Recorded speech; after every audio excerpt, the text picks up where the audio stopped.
I'm really curious to talk to Yuri a little more. But at the same time, I feel bad for distracting her from reading. I catch a glimpse of the cover of her book.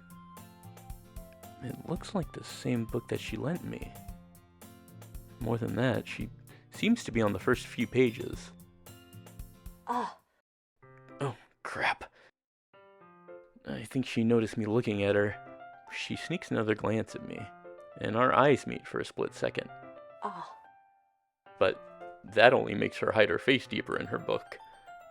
Sorry. I was spacing out. I muttered this, sensing I made her uncomfortable. Oh. It's fine.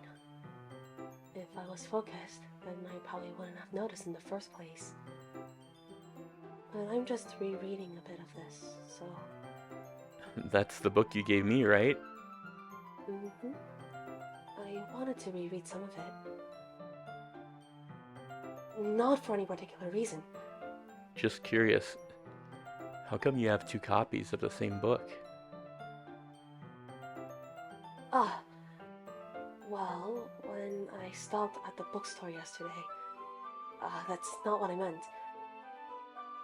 I mean, I just happened to buy 2 of them. Oh, I see. There's something fairly obvious here that Yuri isn't telling me, but I decide to let it go. I'll definitely start reading it soon. I'm glad to hear. Once it starts to pick up, you might have a hard time putting it down. It's a very engaging and relatable story. Is that so? What's it about, anyway? Well... Yuri closes the book and scans her eyes over the back. The book is titled Portrait of Markov. There's an ominous-looking eye symbol on the front cover. Alright. I just wanted to make sure I don't accidentally give anything away.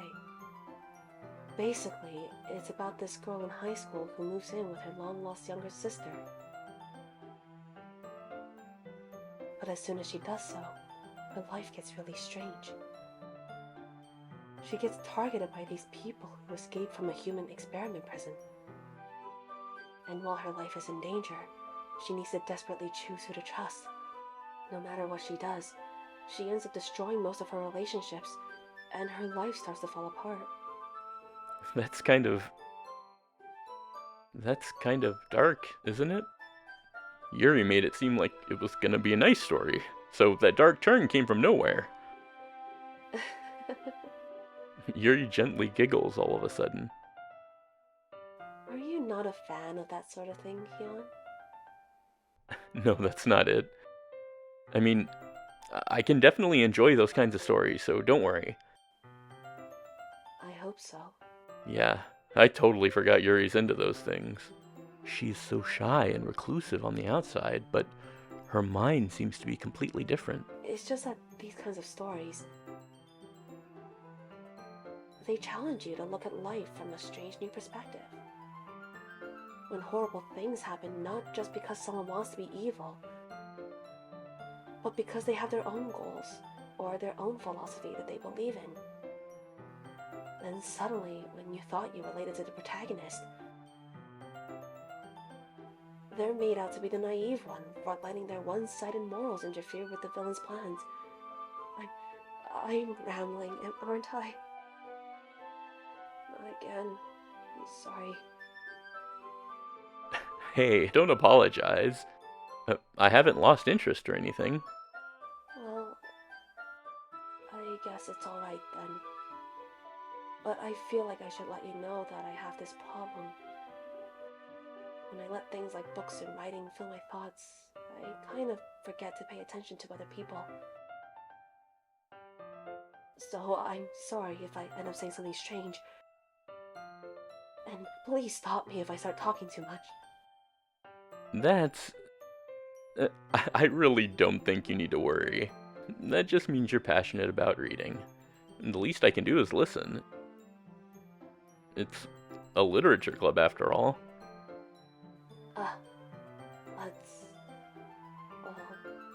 It's true. In fact, I might as well get started reading it, right? You don't have to. What are you saying? Just a moment ago, you said you were looking forward to it. Let me just get the book. I quickly retrieved the book that I had put into my bag. Alright. It's fine if I sit here, right? I slip into the seat next to Yuri's. Yeah. Are you sure? You seem a little apprehensive. I'm sorry. It's not that I don't want you to. It's just something I'm not very used to. That is, reading in company with someone. I see. Well, just tell me if I end up distracting you or anything. Alright. I open the book and start the prologue. I soon understand what Yuri means about reading in company. It's as if I can feel her presence over my shoulder as I read. It's not a particularly bad thing. Maybe a little distracting, but the feeling's somewhat comforting.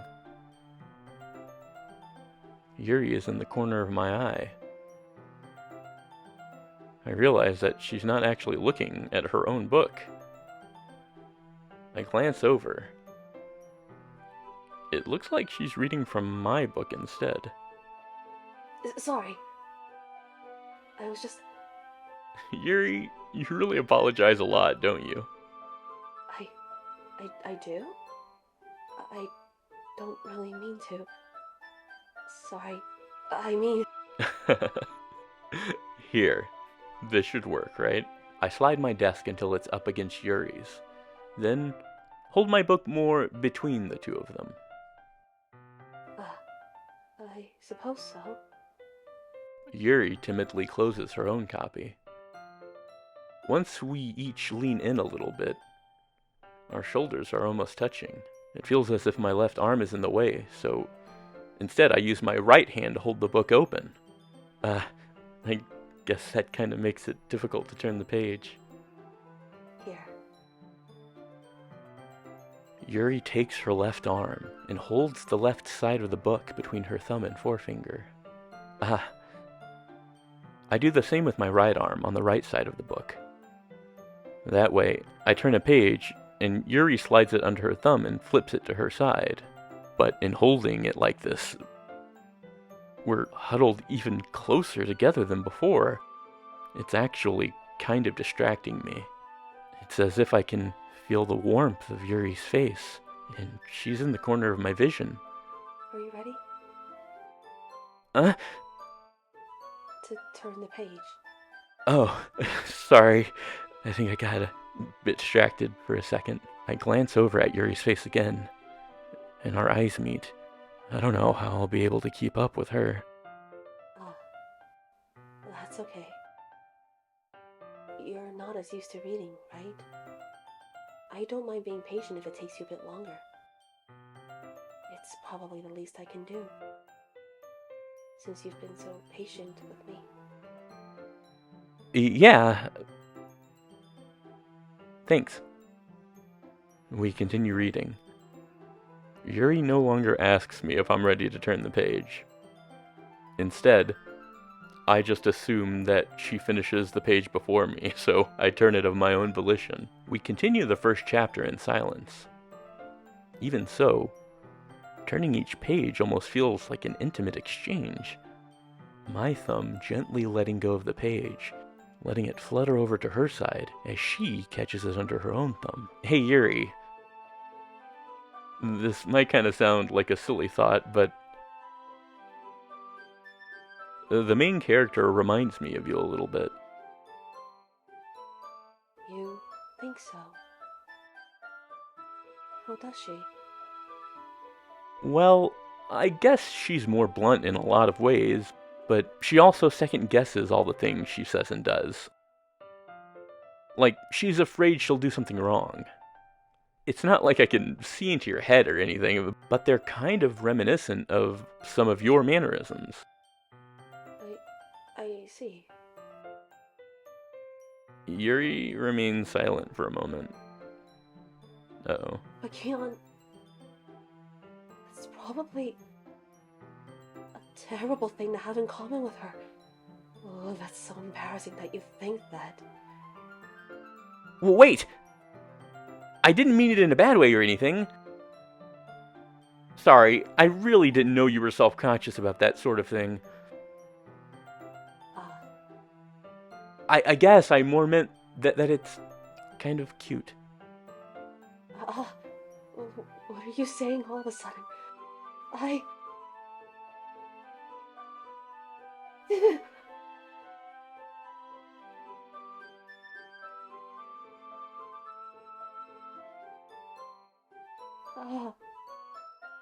Yuri exhales, spared from finishing her thought.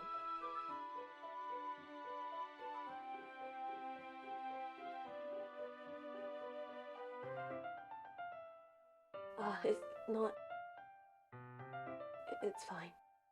Yuri releases her hand from the book, causing it to close on top of my thumb. Alright, I guess I'll do some more reading tonight. Or would you prefer I only read it with you? I guess I don't have too much of a preference either way. In that case, I'll read a little more tonight. It'll be more fun to read with you after it picks up a bit, you know? That's good reasoning. In that case, feel free to finish the first 2 chapters in your own time. Alright. I stand up. I make a mental note of where I left off in the book, then slip it into my bag.